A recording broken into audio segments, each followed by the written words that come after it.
Hello बच्चों, स्वागत है आप सभी का एमडी अशरफ के इस नए वीडियो लेक्चर में।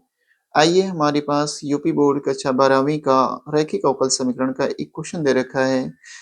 ये क्वेश्चन कुछ इस प्रकार से है जो यूपी बोर्ड की परीक्षा 2014, 2015, 2023 में ये प्रश्न आया हुआ है, जो 5 नंबर का प्रश्न है। आइए इस क्वेश्चन को देखते हैं। अवकल समीकरण dy/dx minus 3y cot x is equal to sin 2x और दे रखा है कि y इज इक्वल टू 2 यदि x is equal to pi by 2 का विशिष्ट हल है। तो सबसे पहले हम लोग क्या करेंगे कि इसको हल सॉल्यूशन करेंगे। ठीक है, तो सॉल्यूशन सॉल्यूशन सॉल्यूशन कर रहे हैं। सबसे पहले हम लोग क्या करेंगे, जो क्वेश्चन दिया है उस क्वेश्चन को उतार लेते हैं।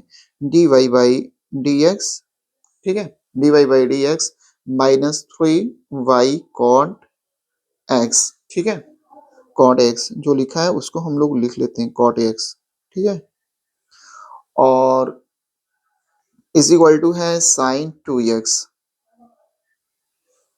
ठीक है। अब क्या करेंगे हम लोग करेंगे कि यह एक रैखिक अवकल समीकरण के रूप का है ये क्वेश्चन। तो सबसे पहले इसकी तुलना कर देते हैं। लिखेंगे यह समीकरण यह समीकरण रैखिक अवकल अवकल समीकरण dy by d x plus p y is equal to q के रूप का है। जहां जहां देखिए P है ना, यहाँ पे P, तो P की जगह पर कितना y से y कैंसिल हो जाएगा तो बचेगा कितना, P का मान कितना बचेगा, तो P इज इक्वल टू हो जाएगा -3 cot x, ठीक है। देखिए यहाँ पे P है ना और यहाँ पे y है, तो y से y क्या हो गया, कट गया, तो बचा क्या, -3 cot x, तो -3 cot x लिखें।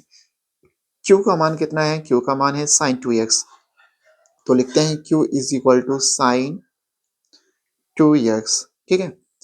अब आगे बढ़ते हैं। सबसे पहले हम समाकल गुणक निकालेंगे, यानी इंटीग्रेटिंग फैक्टर सबसे पहला काम है इंटीग्रेटिंग फैक्टर निकालना। इसका फॉर्मूला होता है e के पावर p dx होता है। तो आपके पास कितना है, e है तो e लिखेंगे, p का मान कितना है, -3 cot x है, तो इसको लिख सकते हैं, -3 को बाहर ही लिखेंगे क्योंकि ये कांस्टेंट है। बचा क्या है, cot x और यहाँ dx, ठीक है। आप जानते हैं, देखिए ये वाला जो समीकरण था रैखिक अवकल समीकरण का रूप होता है dy by d x plus p y is equal to q है। अब आपको पता है p और q क्या होता है, अचर होता है, अथवा कह सकते हो p और q जो है वो x के फलन होते हैं। तो सबसे पहले हमें क्या निकालना था, integrating factor e to the power p dx निकालना है, ठीक है। तो हमने हमने इसको निकाला, -3 है, ये इंटीग्रेशन cot x dx है। अब देखिए cot x का जो समाकलन होता है ना वो होता है log sin x, cot x dx का समाकलन होता है log sin x। तो यहाँ पर हम लोग लिखेंगे log e की पावर -3 है तो 3 लिखेंगे, ये log sin x हो जाएगा, ठीक है। चूंकि आप जानते ही हैं कि अगर कहीं लिखा हो चूंकि log m के पावर n, तो हम इसको लिख सकते हैं ना n log m, अर्थात कहीं पर n log m है तो हम लिख सकते हैं log m के power n।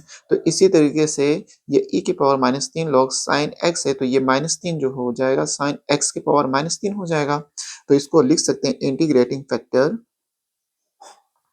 e to the power log sin x पूरे के पावर कितना, -3 लिख सकते हैं, ठीक है।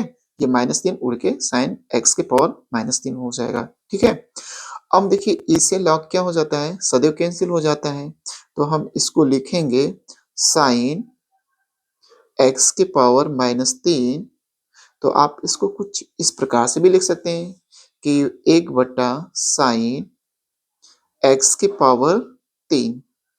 तो आप इसको इस प्रकार से भी लिख सकते हैं, 1/sin साइन क्यू एक्स, ठीक है। अब देखिए इंटीग्रेटिंग फैक्टर का मान हमें तो पता चल गया कि 1 अपॉन साइन क्यू एक्स हो जाएगा।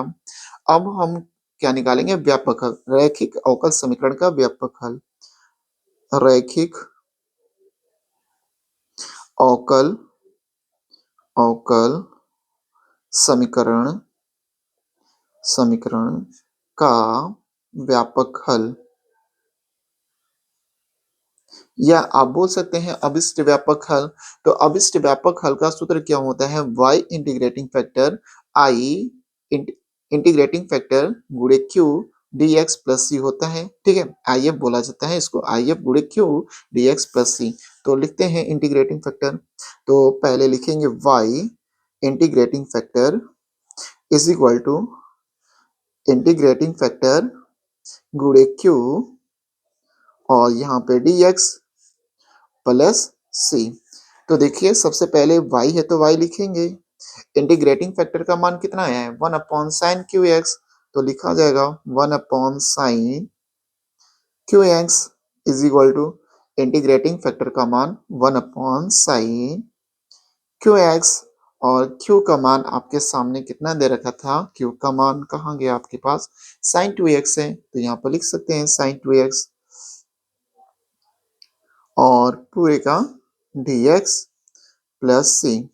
चूंकि एक चीज मैं यहाँ पर लिख देता हूँ, चूंकि आप जानते हैं कि कहीं साइन 2x लिखा रहे तो हम उसको लिख सकते हैं 2 sign x into cos x, ठीक है। 2 sign x into cos x लिख सकते हैं, ठीक है। ये फॉर्मूला होता है मेरे प्यारे बच्चों, ये फॉर्मूला होता है, ठीक है। अब यहाँ पे हम दिखा भी सकते हैं, चूंकि साइन 2x जो होता है ना, साइन 2x बराबर, आपको साफ दिखाई दे रहा होगा, साइन 2x बराबर होता है 2 sign x into cos x होता है, ठीक है। तो ये फॉर्मूला याद रखिएगा, तभी हम आगे बढ़ पाएंगे, ठीक है। अब यहाँ पर हम लोग सॉल्यूशन करते हैं। y लिखेंगे गुणे 1 upon sine cube x is equal to 1 बटा sine x into sine square x लिख सकते हैं, साइन क्यू एक्स को, ठीक है। अब देखिए साइन 2x है ना, तो साइन 2x को लिखेंगे 2 sign x into cos x, ठीक है। और पूरे का क्या है? dx और प्लस सी, ठीक है। आगे बढ़ते हैं। साइन x से a2 साइन x कट जाएगा, बचेगा 2 cos x। तो इसको कुछ इस प्रकार से भी लिख सकते हैं 1 upon sine sine cube x, ठीक है, साइन क्यू एक्स। और 2 है तो 2 को बाहर निकालते हैं। सबसे पहले कांस्टेंट है cos x बटे sin x को हम लोग लिख सकते हैं cosec x, और cos x बटे sin x को हम लोग लिख सकते हैं cot x, ठीक है, dx प्लस सी। आप तो जानते ही है ना कि ये जो sin x है, देखिए मैंने जो किया है यहाँ पर मैं लिख देता हूँ, इसको मैं 2 बार लिखा हूँ sin x गुणे 1 बटा sin x, और गुणे cos x है तो cos x, और फिर dx मैंने लिखा है, ठीक है। आपको पता है ना cos x बटे sin x को लिखा जाता है cot x, तो देखिए मैंने cot x लिखा है, और 1 अपॉन sin x बराबर होता है cosec x, तो हमने cosec x लिखा है, ठीक है। आगे चलते हैं, मुझे उम्मीद है आपको समझ में आ रहा होगा। तो ये लिखा जाएगा y गुणे 1 upon sine cube x is equal to 2 है तो 2 लिखेंगे। अब cosec x into cot x का समाकलन क्या होता है? माइनस cosec x होता है, माइनस कोसेक एक्स होता है, ठीक है, और प्लस सी, ठीक है। ये cosec x into cot x d x का समाकलन होता है माइनस कोसेक एक्स प्लस, ये तो सी रहेगा। अब हम लोग ये साइन क्यू एक्स है ना, तो लिख लेते हैं वाई गुणे 1 upon sine cube x is equal to 2 है तो 2 लिखेंगे, माइनस लगा दिए आगे, cosec x is equal to होता है 1 अपॉन साइन एक्स, ठीक है। देखिए 2 है तो 2 का गुणा माइनस माइनस में करेंगे तो -2 हो जाएगा। Cosec x is equal to होता है 1 upon sine x, plus c है तो सी लिखेंगे यहाँ पे, ठीक है। अब ये देखिए ये भाग में है, इधर आएगा तो गुणे में हो जाएगा, तो इसको लिखेंगे y इज इक्वल टू -2 इसको लिख सकते हैं sin क्यूब एक्स अपान कितना sin एक्स और प्लस -2 का गुणा sin क्यू एक्स का गुणा c में भी होगा तो c sin क्यू एक्स हो जाएगा। ठीक है, अब एक sin x से एक टू sin x कैंसिल हो जाएगा तो बचेगा y is equal to -2 sin square x plus sin cube x into C. ठीक है, अब ये जो है ना आपका, ये तो मान आया, अभिष्ट व्यापक हल आया। अब इस अभिष्ट व्यापक हल में आपको क्या करना है, मान रखना है। देखिए यहाँ पे जो y की जगह हमें कितना रखना था, y की जगह पर 2 रखना है और x की जगह पर कितना रखना है, पाई/2 रखना है। तो मान रख लीजिए यहाँ पे, तो y इज इक्वल टू हो जाएगा आपके पास, y का मान रखना है, y का मान 2 रखना है, सॉरी y का मान 2 रखना है तो y का मान 2 रखें और इज इक्वल टू -2 है तो 2 रखेंगे और साइन है तो साइन लिखेंगे, साइन स्क्वायर लिखेंगे और x की जगह हमें बैठाना था पाई/2। ठीक है, पाई/2 हमने बैठा दिया इंटू साइन है तो साइन लिखेंगे, x क्यूब है तो क्यूब, x की जगह पाई/2 बैठाना था, पाई/2 बैठा दिए इंटू क्या है c, तो c लिख सकते हैं। आपको पता है यहाँ पे 2 है तो 2 लिखेंगे, 2 -2 है तो 2 और साइन स्क्वायर पाई/2 का मान कितना होता है 1 होता है तो पूरे 1 कर दीजिए इंटू, और यहाँ पर प्लस है, सॉरी यहाँ पे प्लस है तो प्लस लिखेंगे, साइन क्यूब पाई/2 का मान कितना होता है 1 होता है और इंटू सी है तो इंटू सी कर दीजिए यहाँ पे।